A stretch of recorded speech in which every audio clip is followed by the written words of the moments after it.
Of course, we will be discussing the developing situation in the Middle East and in Gaza, which is of great concern, and of course the ongoing war in Ukraine and our desire to see that come to an end.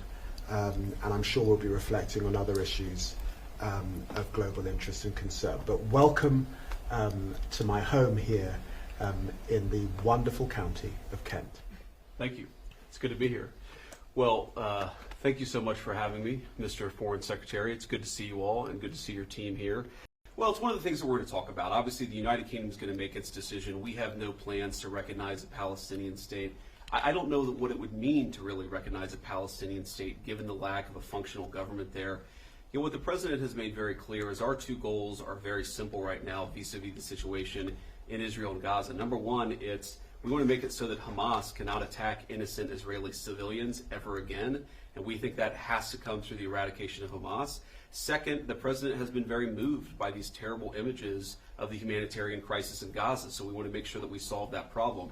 I think all of us can work on how to solve that problem. Obviously, it's not an easy problem to solve, or it would have already been dealt with, but we share, I think, that focus and that goal. We may have some disagreements about how exactly to accomplish that goal, and we'll talk about that today.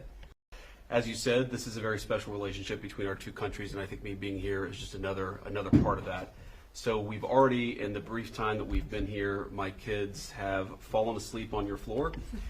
We've gone fishing in the lake outside, and unfortunately, the one strain on the special relationship is that all of my kids caught a fish, but the Foreign Secretary did not. I'm sorry. It is great to be here in Kent again. My wife and I love this section, this area of the UK. We actually were here a couple of years ago. We went to Dover and to the Cathedral of Canterbury, so we love this country. We certainly love this part of the country.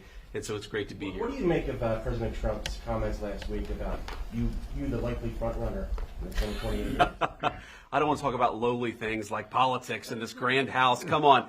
Look, I think my view on the politics of 2028 is I'm not really focused even on the election in 2026, much less 1-2 years after that. And if we do a good job for the American people, the politics will take care of itself. So I'm going to try to do a good job for the American people, just as David's trying to do a good job for the people of the UK. Mr. Vice President, was the President given a